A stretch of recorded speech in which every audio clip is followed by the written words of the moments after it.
There is a power which, if it ever manifested in the hands of some potential tyrant, could lead us all to doom, because he could rule the world if ever he got hold of this tremendous potential power. And even as I speak, military boffins around the world are labouring long into the night to try to perfect this power and to perhaps put it into the hands of such a potential tyrant. So we should watch out. And many is the sci-fi writer or fantasist who has put this into a story or speculated about what possible worlds could exist in a world which has this power, and that power is invisibility. And it's such a powerful power, such an interesting power, and such an oft talked about power that I think it deserves talking about in a video such as this. But I do concede that there are two really major problems with the power of invisibility. The first of these is, well, how's that going to work then? I mean, how can you make someone invisible? Oh yeah, the invisible man, yeah, right. As though you could make a body, a living thing with muscles and skin and the rest of it transparent. That's just ridiculous. It's too far-fetched. There's no point in talking about it. Well, is it though? I mean, how are you able to see me now? Are you not looking at me using eyes? Are photons of light not going through the transparent corneas on the front of your eyes? Are they then not focused by the living, moving, muscular, pulsating lens that is behind that, and then the aqueous and vitreous humours behind that before eventually hitting the retina? Yes! Bits of you are both living and moving and yet transparent. Or are you going to tell me that your muscular moving lens is either not transparent or not living? You can't, can you? And are there not jellyfish that are pretty damn transparent, and even shrimp with exoskeletons, and fish with endoskeletons? Okay, they're not completely transparent, but they're mostly transparent. I mean, granted, if you try to make a person transparent, I do wonder, how would you do hair, for instance? I mean, even if you drank some potion that infused around your body and interacted with all the cells of your body, turning them somehow transparent, it wouldn't get into your hair, would it? There's no route by which that potion could get into your hair, which is dead. So yeah, maybe you don't have to be just naked to be completely invisible. Maybe you'll have to be hairless as well. You'd have to shave all over, and that's something to think about.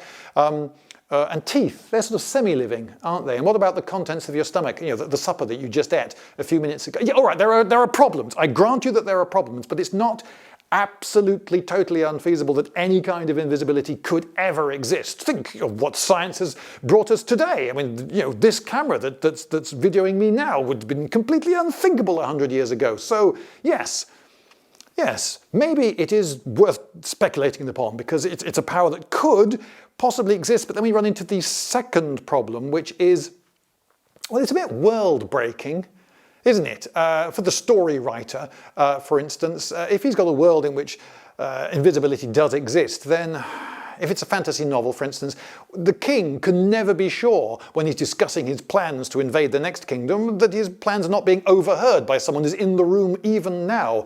And every time his every waking moment, in fact, he's going to be terrified that there might be invisible assassins out to get him. And how does he defend himself against them? Well, yeah, it is potentially a bit world-breaking, but perhaps if I discuss all the ways in which someone might perhaps become invisible and all the pros and cons of that, it might not be quite so world-breaking. It might be, down-powered a bit until it becomes a little bit more useful in a story. Now, typically an author likes invisibility because his hero with 1,000 faces character, his Luke Skywalker type, who starts just as an ordinary farm boy and ends up killing the dragon or whatever it is, he can use invisibility, and that explains how he's able to pull off this amazing feat.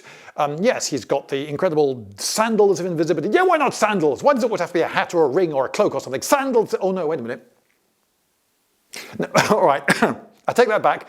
Don't have sandals given the power of imbuing the wearer with invisibility, because if you think about it, one thing Invisible Man generally does do traditionally is leave footprints. And so if you had sandals, there would be specific sandals, and so someone would say, hey, I know those are the sandals of invisibility. Ah, it was the invisible man. That's how they did it. Yeah, they'd be able to recognize you by the. Okay, so all right, nothing that touches the ground. Okay, but the cummerbund of invisibility, perfectly good. Okay, so he gets the cummerbund of invisibility, and that's how he's able to pull off the feat. So it's a storytelling device that gives an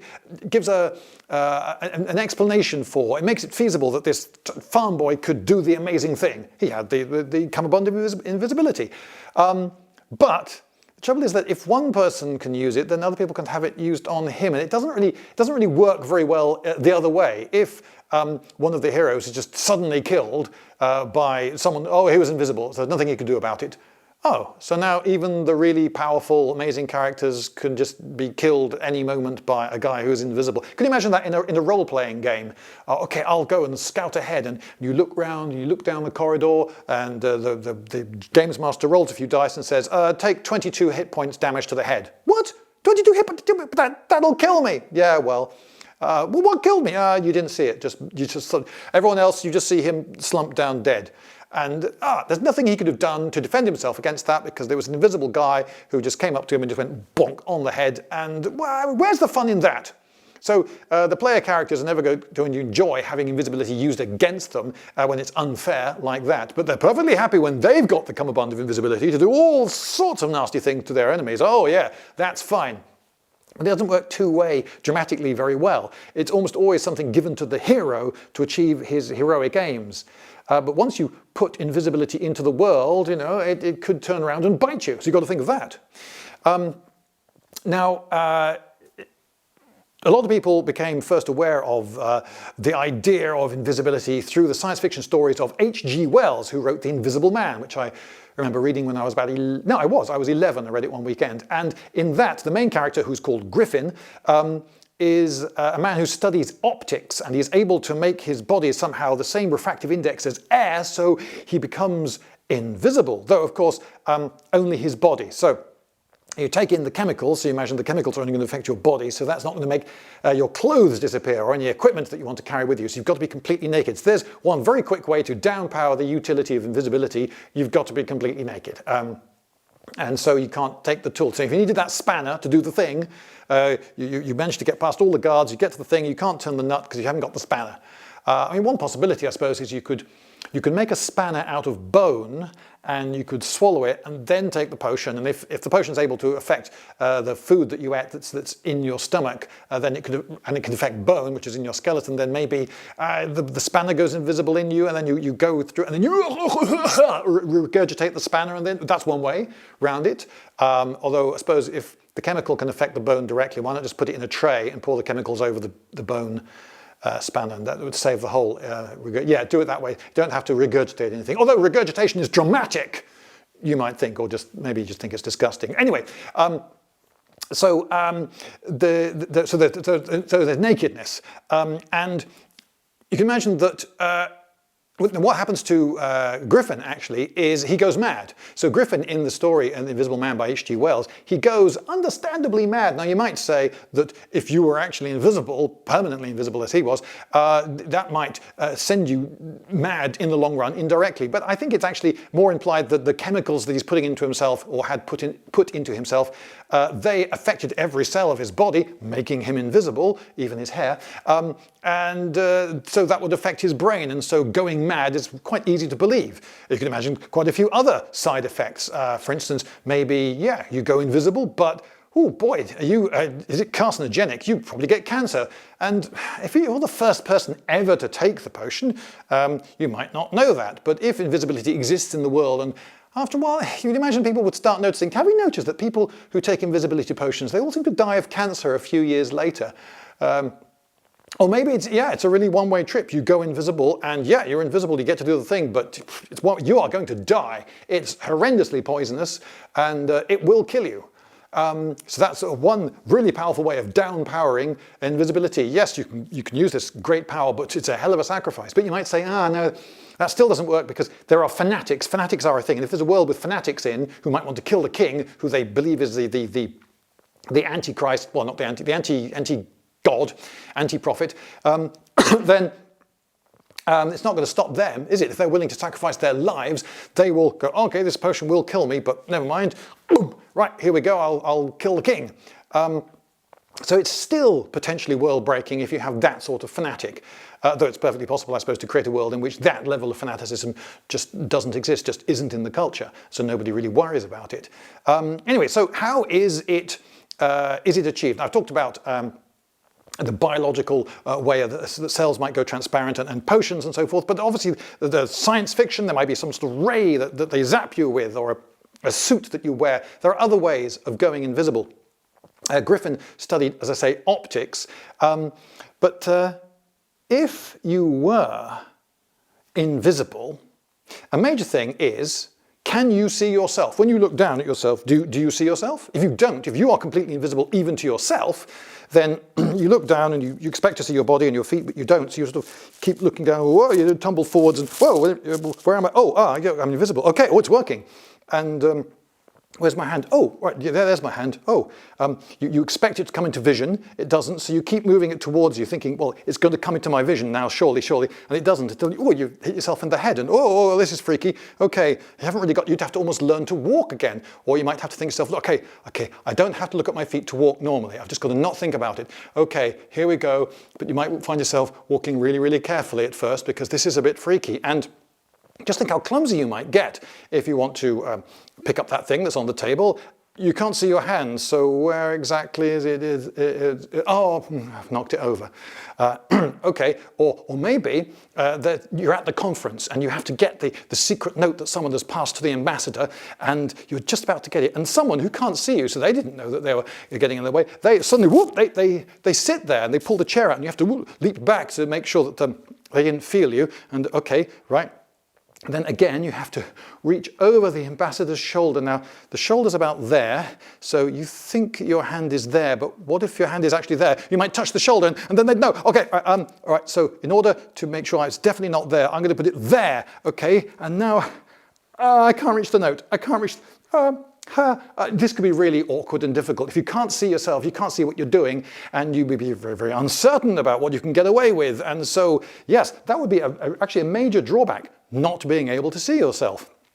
But there's another drawback. If you are invisible because you're completely transparent, that means photons of light traveling through the air would just go all the way through you. So, whereas normally one hits the retina of your eye and then stops, interacts with that retina, the brain detects it, that then becomes one tiny bit of information in the picture that it's built up, you can see. But if photons just go straight through your retina and keep on going, they're not absorbed because your retina is completely transparent. And this is something actually that H.G. Wells did think about. He had the Invisible Man's retinas very, very dimly visible. But that still wouldn't have worked, by the way, because if you think about it, you need the whole eyeball for an eye to work, because the outside, the white of an eye, is very opaque, and that cuts out all the light apart from the light coming through the pupil at the front. And that's what you want, because if the retina can take in light from all the angles, because there's no white of the eye to stop that happening, then you just get a completely fuzzy picture. And you'll be able to tell the difference between being in broad daylight and in a dark room. So light and dark you'll be able to tell apart, but that's about it. There'll be no focused picture. So you would be pretty much blind. And if you had completely transparent retinas, you would be completely blind, which is sort of fair. So that's one way to downpower the power of invisibility quite a lot. Yeah, they can't see you, but you can't see them. That's fair. But then you might think, oh yeah, okay, but if that's the case, then if you wanted to recruit someone to go on a spying mission, you'd recruit blind people because they are already used to navigating in a world in which they cannot see. And then perhaps that would in turn lead to people becoming very suspicious of a blind person, because you see a blind person, could be a spy, could be an invisible, trained ninja agent. Then I suppose you could have some sort of high-tech school where they do nasty experiments on small children, making them blind at a young age, and then they raise them in order to be invisible assassins. And you can take this too far, obviously. I'm going off on a wild limb here. I better reel it in. But you get the idea. So people who are blind would be better at being invisible than people who are not blind. And people who are not blind normally would find it really super disorienting.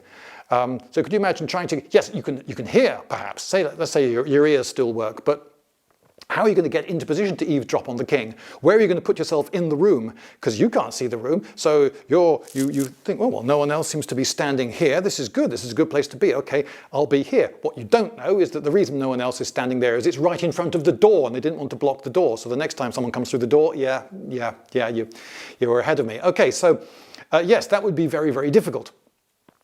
Being blind and invisible. or maybe you can turn yourself completely invisible apart from your eyes, or maybe just one eye. So then you're not really completely invisible, but at least you can see a bit. But now, an eyeball making its way across the room is very likely to be seen, and a lot of people would remark on it, I think. I certainly would. I'm going to cough now, I'm sorry. Anyway, but I talked about being of the same refractive index as air so that you can't be seen. But if that air had something like smoke or rain or a blizzard or fog or a huge amount of dust, then you'd be visible. And yet a lot of writers have come up with this, and so they then end up with a very contrived story. So for some reason, at the critical moment, the invisible guy has to go through a dust cloud or fog or something, and that's how he ends up getting seen. It's so contrived. Fog is not that common, not even in Britain. Actually, I don't think I have to say this to young Americans anymore. I think young Americans now know that Britain is not actually perpetually foggy, but old Americans, and please believe me, young Americans, this actually definitely used to be true. Old Americans really did think that Britain was most of the time foggy. And this is because of cheap B-movies of the 30s, 40s and 50s, in which if you wanted to have set something in London, how do you do that? It's a lot of expense flying everyone over. I know, we'll just get some iron railings, a cardboard cutout that looks a bit like Big Ben, a bong sound effect, a lamppost and a fog machine. London! Done! And so they got the impression that for some reason Britain was perpetually foggy, which it isn't. Anyway, I don't like this idea where you have to contrive the invisible man having to go through fog and the like, but I do quite like the idea of people deliberately creating these things in order to effect a countermeasure against the invisible man. There's an invisible man in the room, possibly. Oh, quick, I know what to do. And one rushes off and goes to the pantry and gets a big bag of flour, and he comes piling into the room and throws it as hard as he can against the ceiling, and the bag bursts and flour goes all over the room. And his mate, he had a different idea. He went out into the garden, brought in the garden hose, and he's spraying the water all the way around the room. They're going to find this invisible man. They're going to find him. They're going to find him. And then I think the sequence ends with a static shot of them looking around them as the hose just drips, and they realise that they've covered their front room in flour and water. And well, it could have been worse, I suppose. It could have been paint.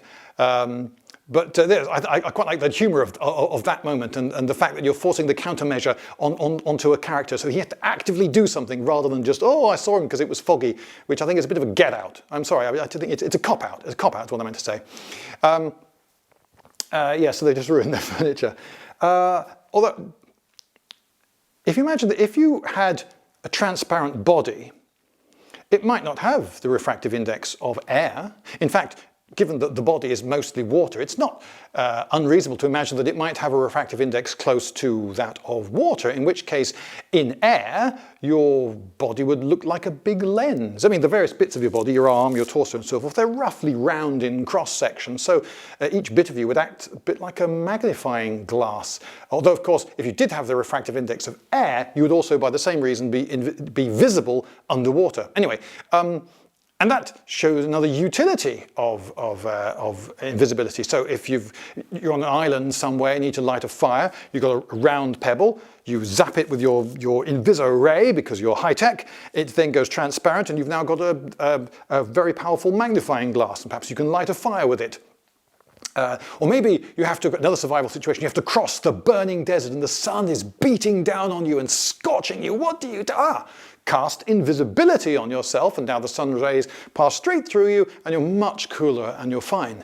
And if you had to rescue someone from a burning building, that would, again, cast invisibility on yourself, and then the radiant heat won't affect you nearly so much. I mean, I'm not saying that you're safe or anything, but the radiant heat of the fire at least wouldn't affect you nearly so much. Or perhaps the people who are in more danger are the people actually in the building, so maybe you should cast it on them, zap it with your high-tech thing, or use your magic spell or whatever, and they then are less affected by the radiant heat.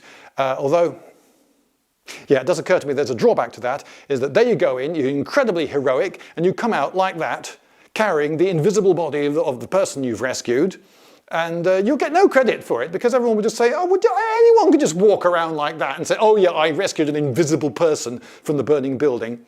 We didn't rescue anyone at all. Invisible person, my foot. So you can see that you wouldn't get so many hero points. Hey, but they wouldn't be so affected by the radiant heat. So there we go, another potential use for being transparent in an emergency. But if your body were acting like a lens, you wouldn't really be invisible.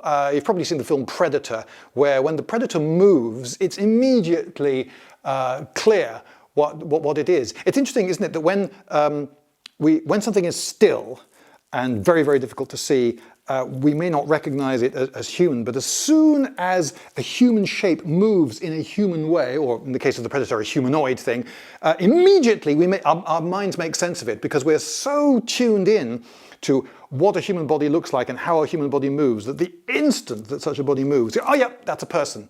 And you can see which way they're facing and what they're doing. And you can get a huge amount of information out of a tiny amount of visual cue. So as soon as the predator in Predator, that looks a bit transparent, moves, immediately we can see it. So if you were transparent but the refractive index of water, then you would probably have to stay very still not to be noticed. Though possibly the surface of your body might not be shiny in the way water is, so you might not have the glints on you, but you'd still have that distorting effect. And another way of being invisible would be actually to be air. That's why you can't be seen. You disappear into thin air because you become thin air. So you drink the potion, let's make it a magic potion. Well, it doesn't have to be magic, does it? It could be some science potion that causes your body to turn into so much gas. Your clothes go whoop in a pile on the floor, and you are now the air in the room. And that's why they can't see you. They come in looking for you. Where is he? Bit of a strange smell in here, isn't there? Where is it? I don't understand where he just disappeared into thin air. This is just too weird. And then, after they've gone, well, what could you do? Your gas. Would you be aware that you're gas? I mean, if your brain has dispersed in the form of gas, then presumably it no longer functions as a brain, in which case you are not conscious. You don't have muscles anymore. You wouldn't be able to control which direction you move in. You would be, yes, just going with the winds. Which is a bit of a danger. So you'd have to just wait, although it wouldn't seem like waiting for you because you'd be non-conscious, but at some point in the future you would perhaps, by some science or magic method, you would recoalesce into the order in which you were before, and then you'd look around you thinking, oh, okay, how long was I gas for, and what's happened, and have they been in? I don't know. I don't know what happened there. So that's a really low power form of invisibility, isn't it? You go invisible, but you can do, see, hear, think nothing until it wears off, and then you just have to hope that you escape the enemy. Where are my clothes? Oh, they took my clothes. Anyway, you can see lots of drawbacks, but it's a very powerful spell in some ways, but also not terribly useful. And I can think of more drawbacks. So maybe you disperse into more gas than fills the room, and you flow through the doorway into the next room. And then as someone's looking for you, someone else says, "Quite a bit of a draft in here, isn't there?" And they close the door, ka-chunk. And then later, when you do magically coalesce again, you ooh, yeah, that could be really bad. And when they were in the room looking for you, they were breathing you, weren't they? Actually, so a bit of you went into the lungs, got changed chemically, only slightly, but a bit, and then they breathed just a little bit out. So when you do recoalesce somehow in the right order, I don't know how it's done, science or magic, then yeah, you're going to be slightly changed because they were breathing you. Yeah.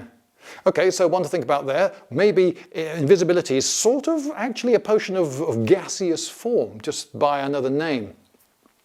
Or, all right, maybe that's not how it works. Maybe it doesn't make you transparent. Maybe it's just perfect camouflage. That's what it is. Yeah, invisibility just camouflages you absolutely perfectly. So someone looking at you just can't see you at all because you merge with your background perfectly. And a lot of science speculation has worked on this, and people have talked about making visibility cloaks and shields and so forth. So you have a screen that covers you, which has on it a picture of the world behind you. And so when viewed from exactly the right angle, each bit of the cloak or whatever it is has a pixel which matches what you would see behind you, which is picked up by a camera, presumably on your back or something, and that's why they can't see you at all, from that exact angle. But anyone else at any other angle, for instance, if you're trying to camouflage me against these bookshelves here, so as you look at me, this pixel has to match that book there, but someone over there, this pixel will have to match that book over there. So they would see quite definitely a humanoid shape. I might look a bit weird, a distortion of the books, but it would be a human-sized, human-shaped distortion, and as soon as I moved, it would be obviously, yeah, that's Lloyd, that's him there, he's just wearing an invisibility cloak, he's fooling no one. So that's a bit of a limitation. And shadows is another big one. So for instance, if the sun is there beating down and I walk across the open plain, I'm going to be casting a shadow, even if the cloak makes me match the horizon and the sand and the dunes and everything else brilliantly. I'm still going to be casting a shadow.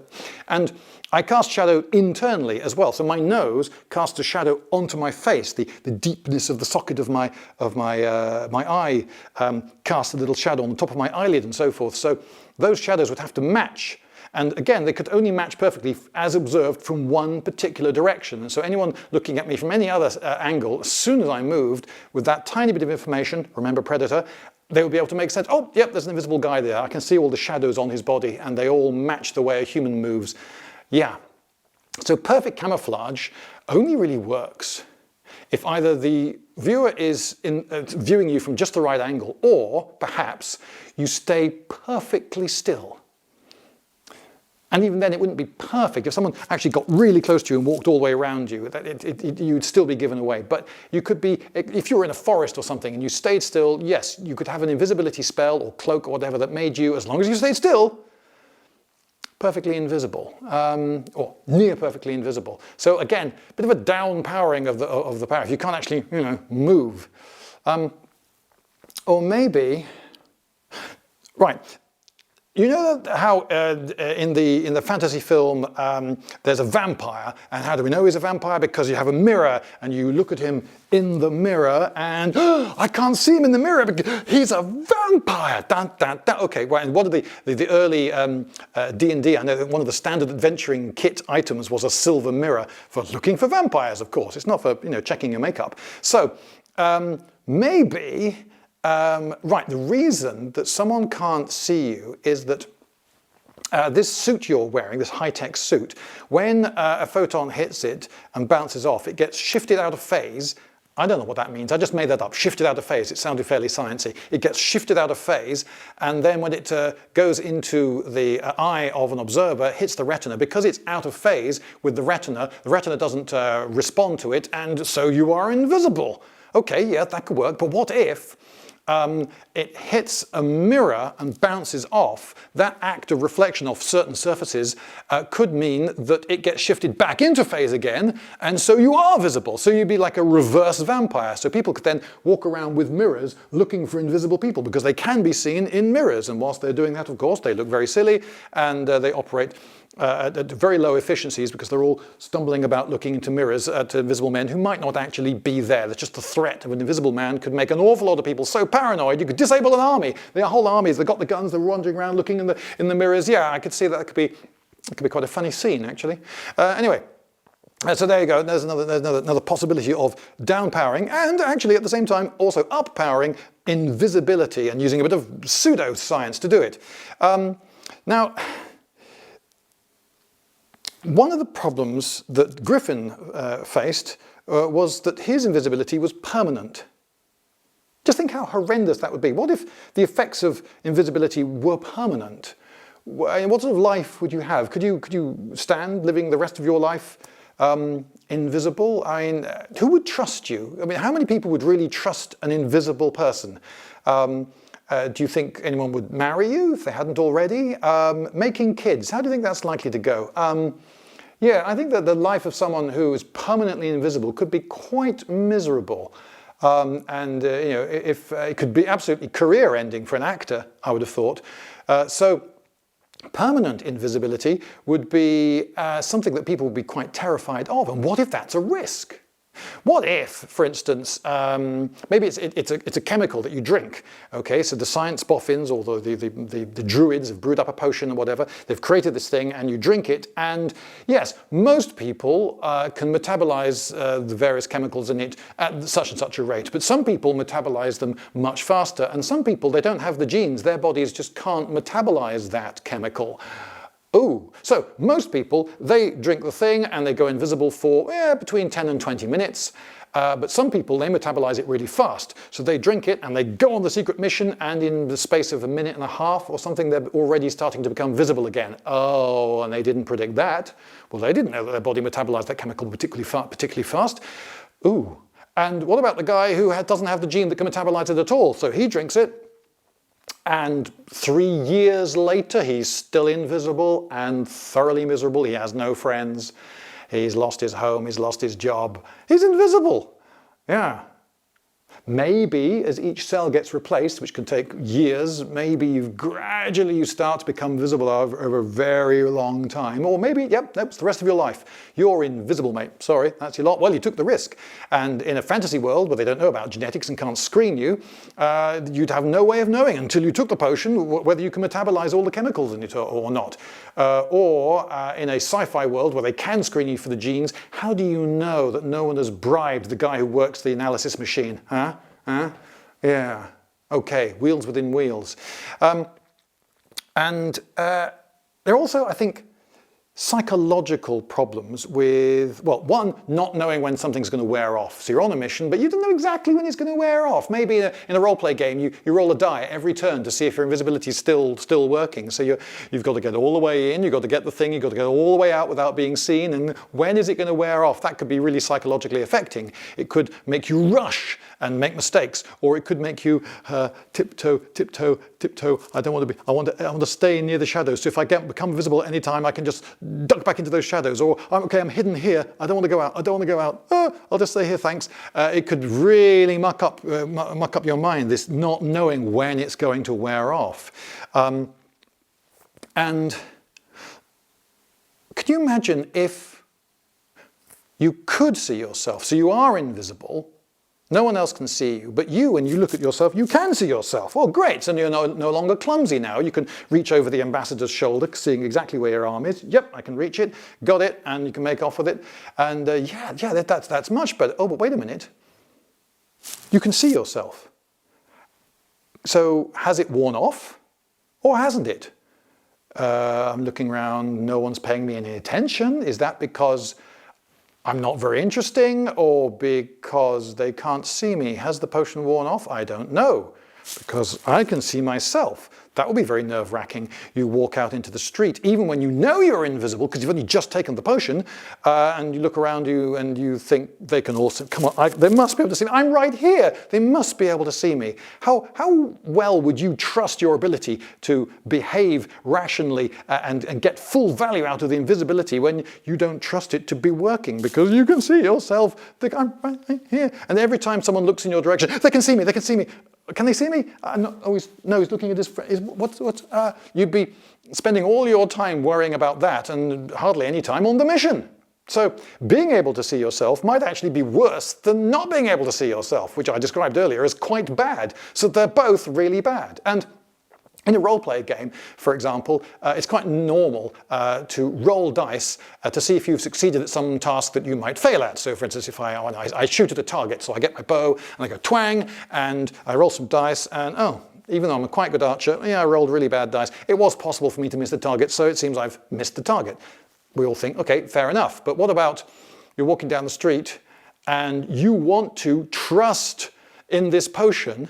You tell yourself, okay, I know I'm invisible really. I know it looks as though I'm not, but I know I'm invisible. I know all these people who really look as though they can see me. I know they can't see me, so I can do this. I can do this. How much would you trust yourself? You might try to tell yourself, no, don't worry, I will have faith. Don't worry, give me the potion, it'll work.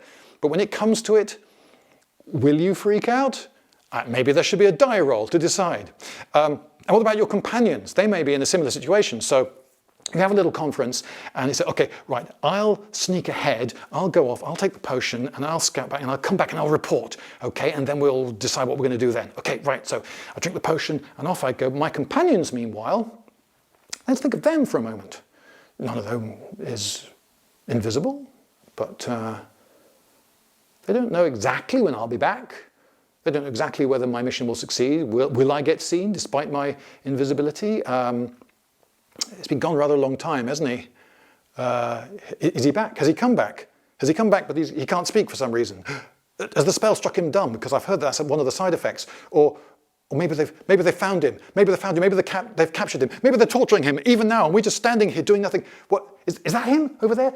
I thought I saw something in the shadows. Just what? Brian, are you there? And then like, goodness sake, why the hell did you give me away? If you just kept your mouth shut. Oh yeah, Brian, are you there? Is that you? Oh yeah, brilliant. Then they all heard you, and then I had to run. I just got away by the skin of my teeth. You idiot. So maybe the drama isn't with the guy using the invisibility. Maybe the writer of the story or the director of the film should actually stay with the people who are not invisible, wondering about, maybe that's where the drama is, they're wondering about the guy wandering invisibly. So maybe a die roll to decide on whether they can resist the temptation to say, Brian, are you there?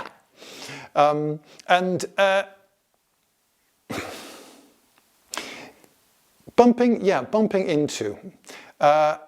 One thing that humans are really good at, I mean really amazingly good at, is not bumping into each other. So there you go, you're walking through the centre of a city on a busy shopping Saturday before Christmas.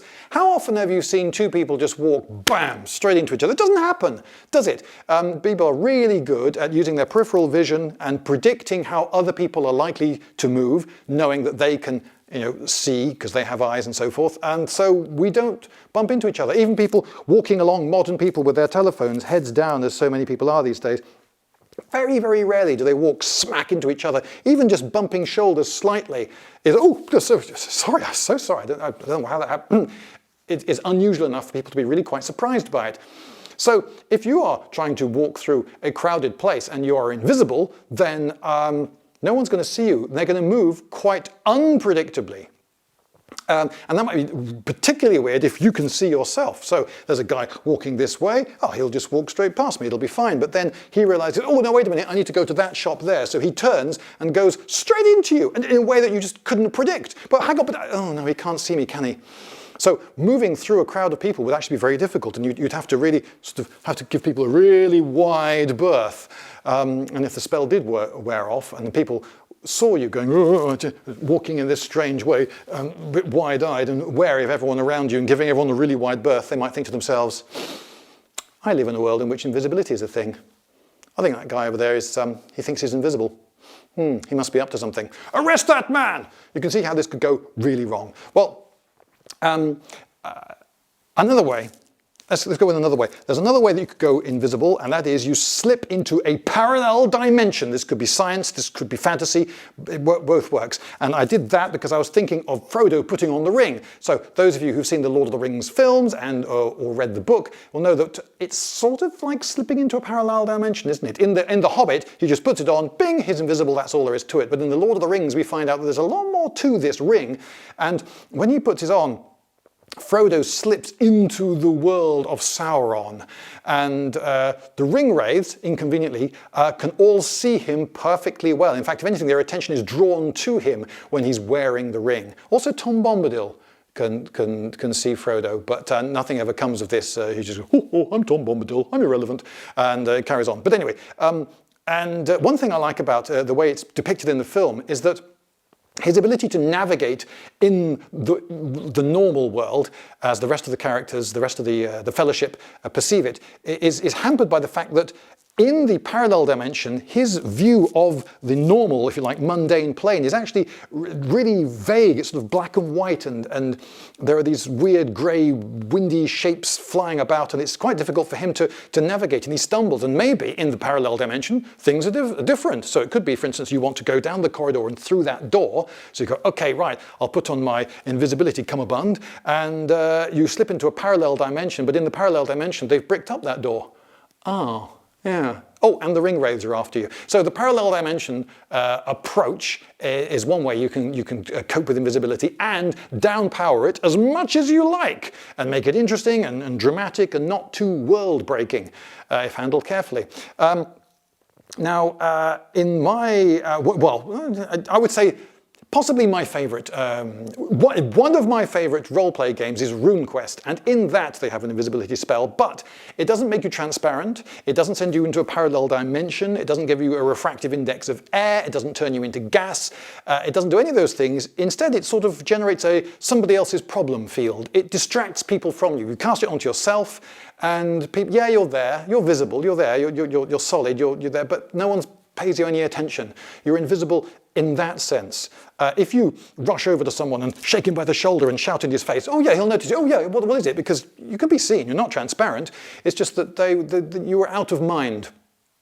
So it's a sort of distraction spell. And I quite like that, although you could take it a lot further, I think. So perhaps a referee might say, okay, but I want to know, what are you distracting people towards? You have to pick a thing. So the guards are in the room and you want to get the thing out of the chest, and so you cast it on, boom, that stone in the wall. And they all go, ooh, look at that stone in the wall. I've never noticed how remarkable that stone in the wall is. And whilst they're all transfixed by the stone in the wall, you can search the chest over there and the chest over there. The trouble is, though, that you didn't pick a very interesting thing, did you? All right, maybe you were in a hurry, and after a while the guards might think, why are we all fascinated? Why are we all looking at this stone in the... Actually, it's just like it's just like the stone above it and the stone below.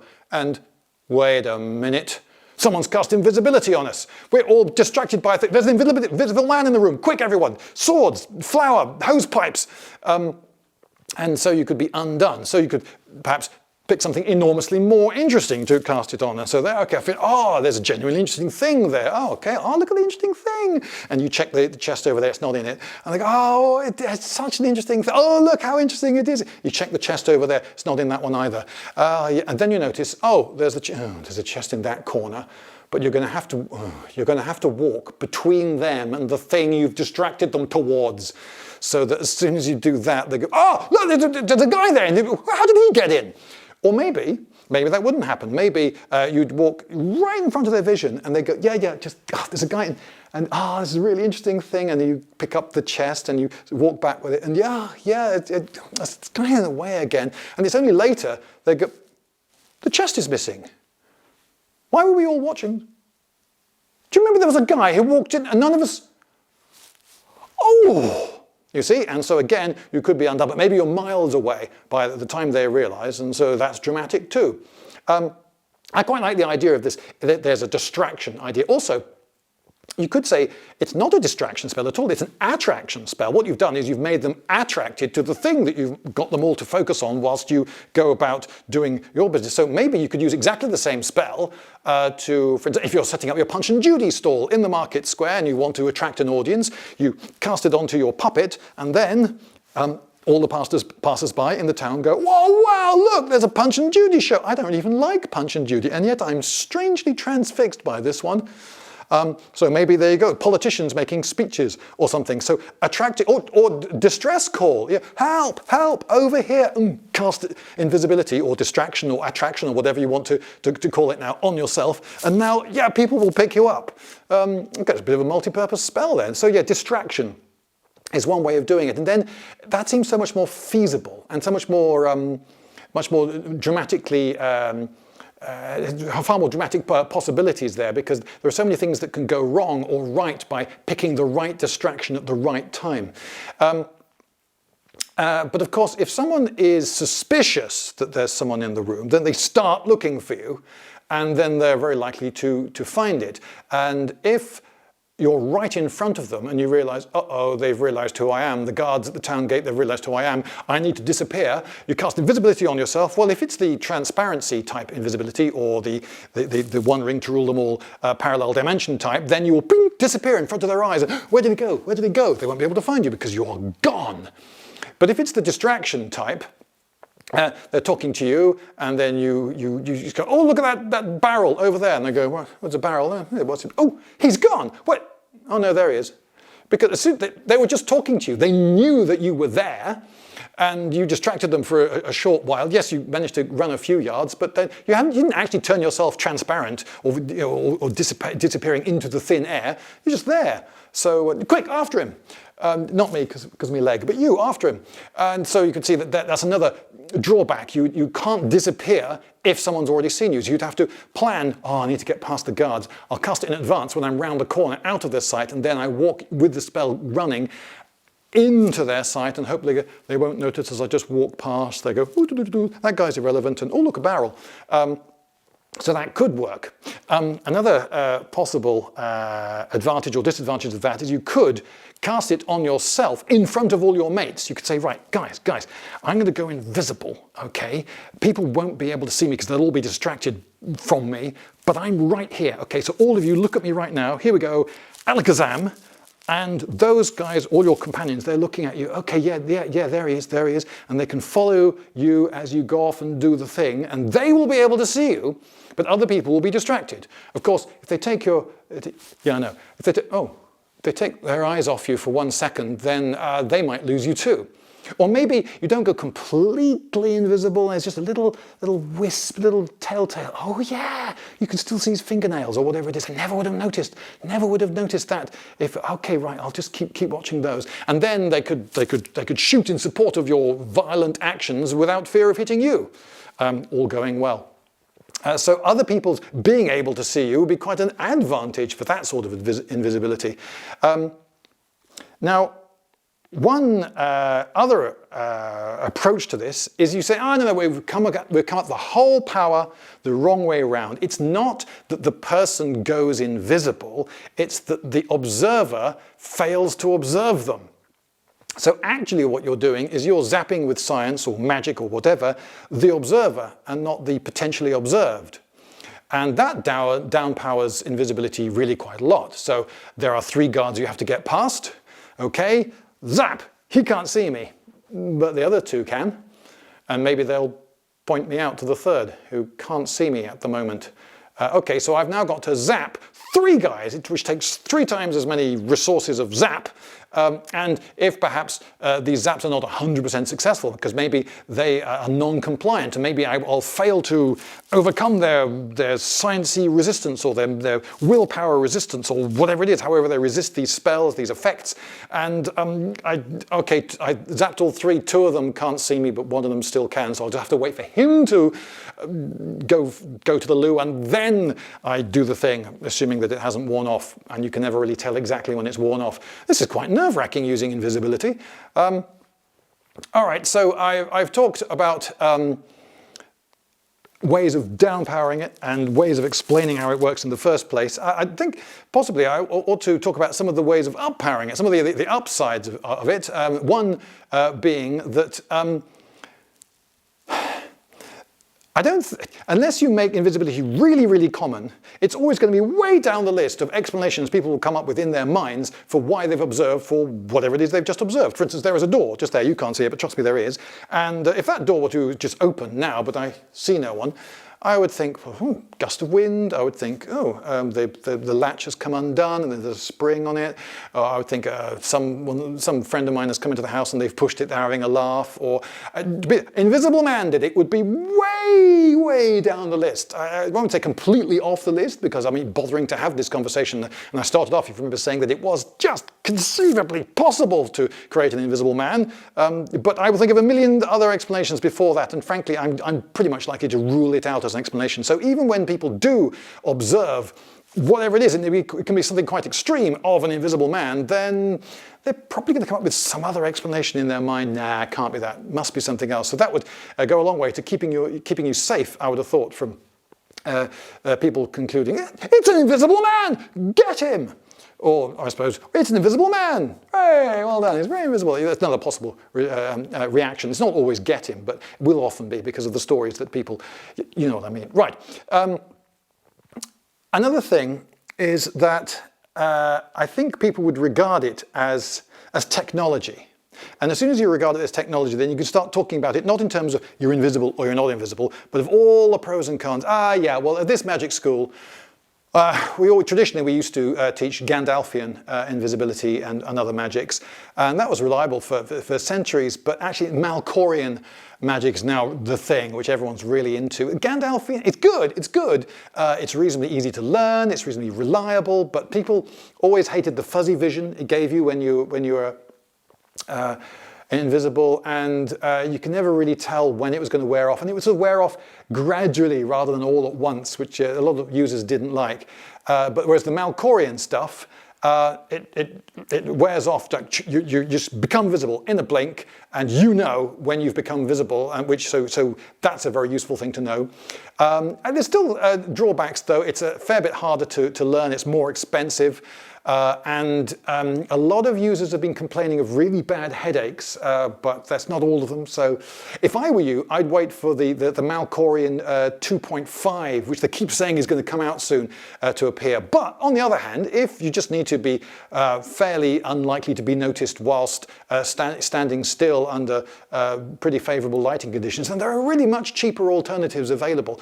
So that's one way of coming at invisibility like modern technology. And so there are pros and cons of all the various ways of going invisible, and you could pick with some knowledge from them, tailor the invisibility you want to your task. Why not? And your budget.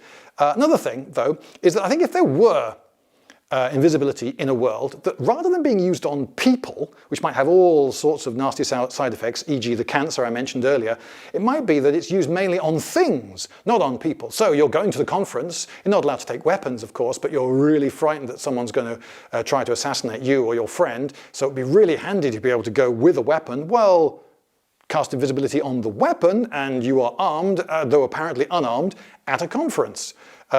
Oh, they've captured you. Yeah, you've got the keys to the cell, but they're invisible. But they don't know that. Or you're trying to steal something. Oh, right. Well, in that case, give yourself a really good alibi. Just wear a pair of swimming trunks and some sunglasses, and just brazenly walk past everyone. Make sure everyone sees you in your sunglasses and swimming trunks, and then make sure again on the way out, as you're carrying the thing, that everyone can see that quite definitely. There's no way have you stolen the thing, because there's no way. Where would he hide it? He was just no, officer. I saw him, swimming trunks and a smile. Oh yeah, and sunglasses. That was it. That was all he was wearing. So it definitely wasn't him who stole the thing. Although I can imagine that there would be drawbacks again to making objects invisible. So, for instance, you've got your invisible sword, and you go battle, and one of your friends has gone wounded. So you go over to him and quickly do the pump on the chest, do that medical kit, and you get him up, drag him up. Quick, yes, can you take him away? Take him away. Great. And where's my sword? What? Oh, hang on. Oh, remember that clanging noise? Yes, someone kicked it. That must have been in all the. Oh, okay, right now, everyone, watch where you're treading. Oh dear. So yeah, there are drawbacks as well of having invisibility. Can you imagine how awful it would be waking up in the morning and exclaiming, "Oh no! Someone's stolen my invisible sword!" I think.